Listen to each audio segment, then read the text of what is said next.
चिदंबरम ने one nation one election को असंवैधानिक बताया। पूर्व केंद्रीय मंत्री पी चिदंबरम ने सोमवार को लोकसभा और विधानसभा चुनाव एक साथ कराने के प्रस्ताव का विरोध किया। उन्होंने कहा, एक देश एक चुनाव के तहत पूरे देश में चुनाव कराने का प्रस्ताव बिना सोचे समझे किया गया काम है। मेरा ज़मीर इन विधायकों का समर्थन करने की इजाजत नहीं देता।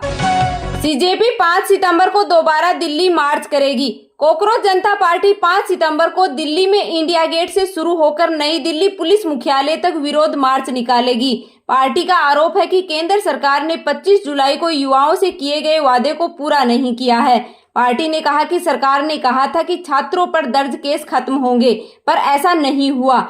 हमारे धैर्य को कमजोरी नहीं समझना चाहिए।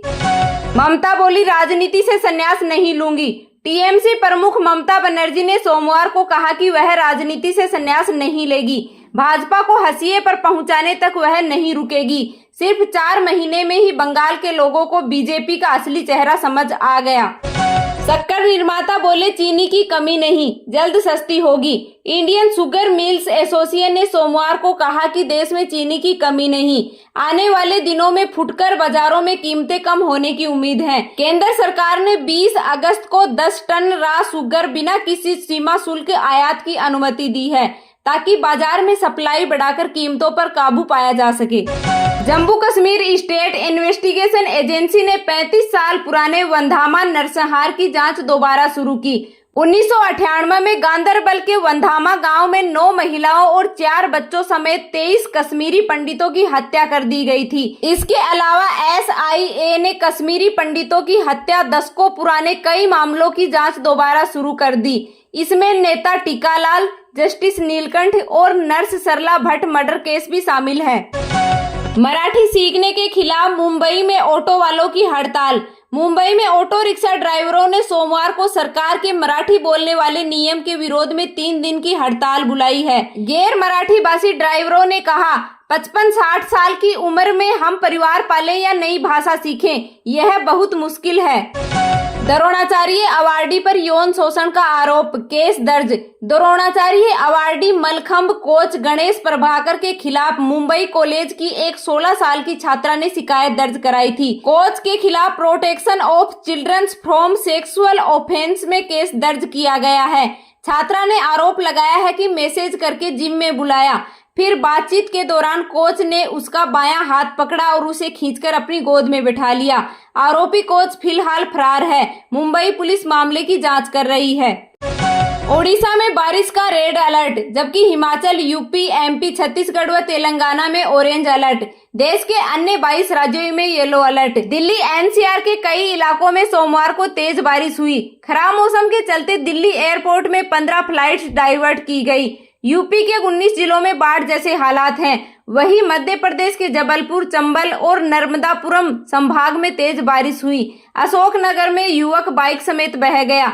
प्रदेश के 22 जिलों में बारिश का रेड अलर्ट है। छत्तीसगढ़ के मुंगेली में पैदल जा रही एक महिला पर बिजली गिरने से उसकी मौके पर ही मौत हो गई। वहीं बिलासपुर में स्कूल से घर लौट रहे 3 बच्चे घोंगा नदी में बह गए। राजस्थान में 12 जिलों में आज बारिश का अलर्ट। ईरान होर्मुज में जहाजों से टोल वसूलेगा। ईरान की संसद ने होर्मुज स्ट्रेट से गुजरने वाले जहाजों से टोल यानी कि टैक्स या फीस लेने के प्रस्ताव को मंजूरी दी है। विदेश नीति समिति के प्रवक्ता अनुसार फीस के बदले समुद्री सेवाएं, सुरक्षा और इंश्योरेंस जैसी सुविधा दी जाएंगी। भुगतानी ईरानी रियाल या ईरानी की पसंद की किसी दूसरी करेंसी में किया जा सकेगा।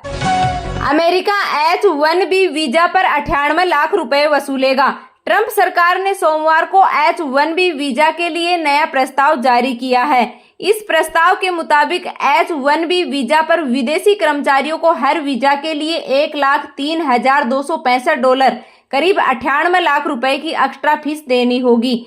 यह नया नियम साल के आखिर तक लागू किया जा सकता है। इसका सीधा असर भारतीयों पर पड़ेगा, क्योंकि इसका सबसे ज्यादा इस्तेमाल भारतीय IT और टेक प्रोफेशनल्स करते हैं।